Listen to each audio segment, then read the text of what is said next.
Have you ever felt trapped by rules you never agreed to? Imagine getting a letter in the mail, and instead of good news, it's a bill. Not a regular bill. No, it's from your HOA, demanding money for something you didn't even know you did wrong. That's exactly what happened to me. One morning, I opened my mailbox, and there was a fine.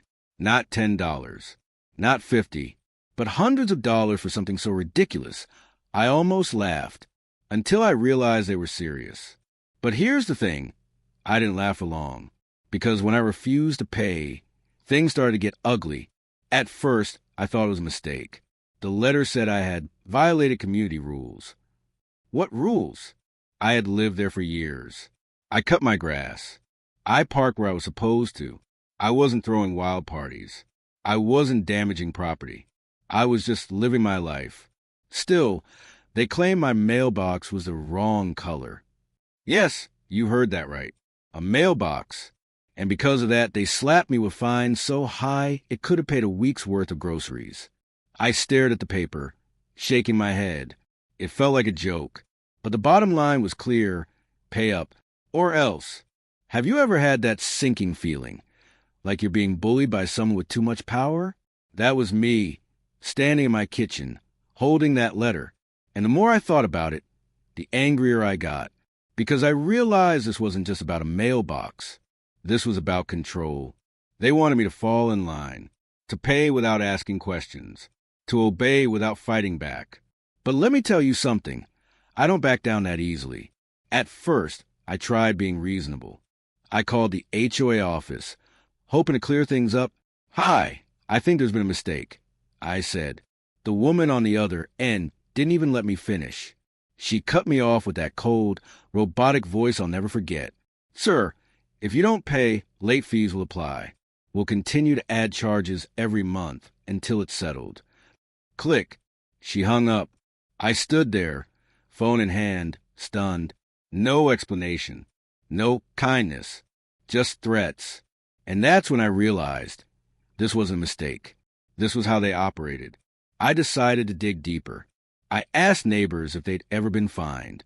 And guess what? Nearly every single one of them had their own story. One guy got charged because his grass grew half an inch too high. Another family got fined because their car tires touched the sidewalk.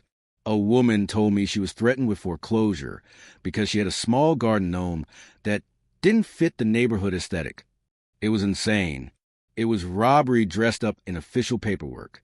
And we were all victims. But here's where my story takes a twist. Because instead of giving in, I made a decision. If they wanted to play hardball, I'd play harder. Of course, they didn't stop at one letter. The fines piled up. Every week, another notice. Every month, bigger numbers. They even sent me threatening letters about legal action. Pay now or we'll take you to court. And let me tell you, getting those letters in the mail felt like a punch to the gut every single time. But instead of breaking me, it fueled me. Because the more they pushed, the more determined I became to push back. Here's the funny part. Sometimes life sets you up for the perfect revenge. You just have to be ready to take it. I started reading everything I could about HOAs, their rules, their finances, how they worked, and what I discovered shocked me. Most HOAs don't even manage themselves. They hire management companies. They collect fees, but a huge chunk of that money doesn't even stay in the neighborhood. It goes to people running the show behind closed doors. And guess what? If you look closely enough, you'll find cracks. Cracks big enough to slip through. Cracks big enough to turn the tables. Meanwhile, the HOA kept pressing me harder. Late fees, threats, even a warning that they could put a lien on my house. Imagine that, your own home, the place you work for, the place you raise your family, suddenly at risk because of some power-hungry board. I'll be honest with you. I almost gave up. The stress was real. I had nights where I couldn't sleep, just staring at the ceiling, wondering if I'd lose everything over something so small. But deep down, I knew if I caved, they'd keep doing it. To me, to my neighbors, to everyone. So I made myself a promise. They might think they're in charge, but this time they mess with the wrong person. And here's the thing nobody tells you. Sometimes the people in power aren't as untouchable as they seem. They make mistakes. They get greedy. And when they do, if you're smart enough, you can turn their own system against them. That's exactly what I set out to do. So here I was, staring down an HOA that thought they owned me. But what they didn't know was that I had already started planning my comeback. I was studying every law, every loophole, every crack in their armor. I wasn't just looking to fight back. I was looking to win.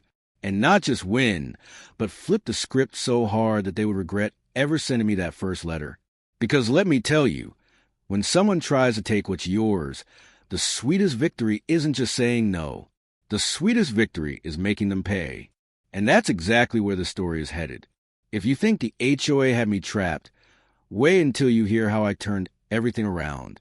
How I went from being their target to becoming the person they pay rent to. You don't want to miss part 2. Because trust me, that's where the real twist comes in. If you've ever felt powerless against unfair rules, this story is for you. Don't just let people walk over you. Learn to fight back. And if you're curious how I flipped the script on my HOA, make sure you watch the next part. Hit that like button. Drop a comment if you've ever dealt with crazy HOA rules. And subscribe so you don't miss a twist that'll make your jaw drop. White heavy check mark, that's your section 1. What if I told you the same HOA that tried to squeeze money out of me now has to pay me every single month? Sound impossible, right? That's exactly what I thought. Until I discovered something that completely flipped the game. Let's rewind. Remember how they kept sending me fines, late fees, and threats? At one point, I had a mountain of letters sitting on my table. But instead of feeling defeated, I treated those letters like clues. Because buried inside their threats, I started noticing patterns, mistakes, small details that told me something bigger was going on. And here's the truth. If you look close enough at the people trying to control you, you'll often see they're not as strong as they pretend. One night, I sat down with a cup of coffee and went through every single letter they had sent me, line by line, word by word. And then it hit me. Half the fees they were charging me weren't even legal. That's right. They were bluffing, counting on me to pay without asking questions. That was the moment I realized I wasn't trapped. They were. Here's the part nobody tells you. Most HOAs aren't some untouchable force. They're businesses. They have budgets. They have debts. And just like any business, they can fail. So I started digging deeper into my own HOA. I pulled up public records. I checked their finances. And what I found shocked me. They were broke, completely drowning in debt.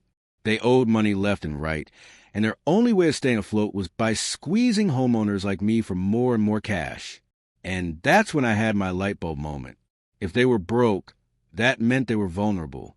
And if they were vulnerable, that meant I had leverage. So instead of paying their fines, I decided to play the long game. I started going to every HOA meeting. I asked questions they didn't want to answer. I pointed out every mistake they made.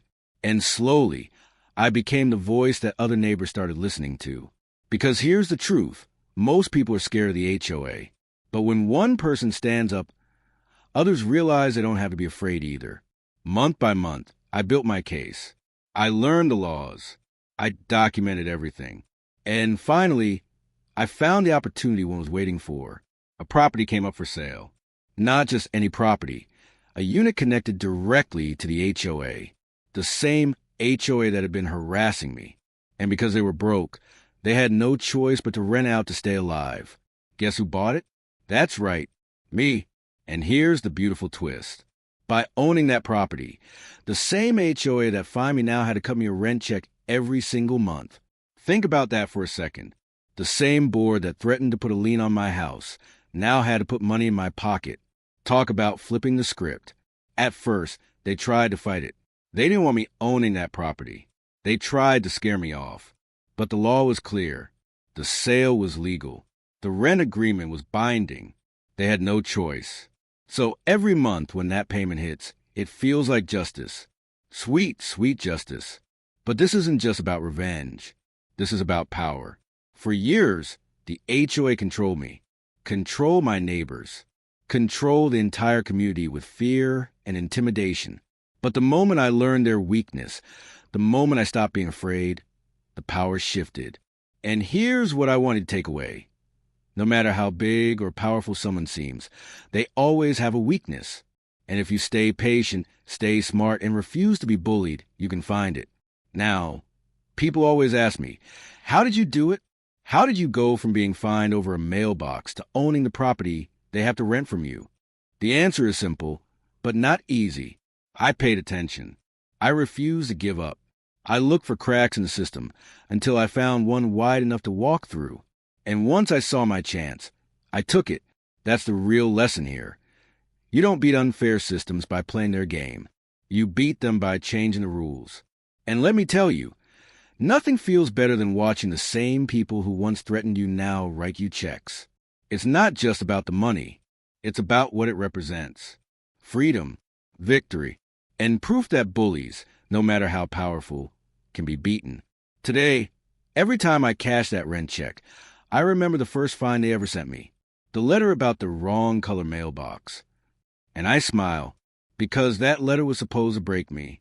Instead, it lit a fire that burned their whole system down. And if I can do it, so can you. So the next time someone tries to push you around, whether it's an HOA, a boss, or anyone else who thinks they hold all the power, remember this. They only win if you let them. Stand up, fight back, look for the cracks. Because once you find them, you'll realize you're stronger than you think. And who knows, maybe one day, the people trying to take from you will end up paying you instead.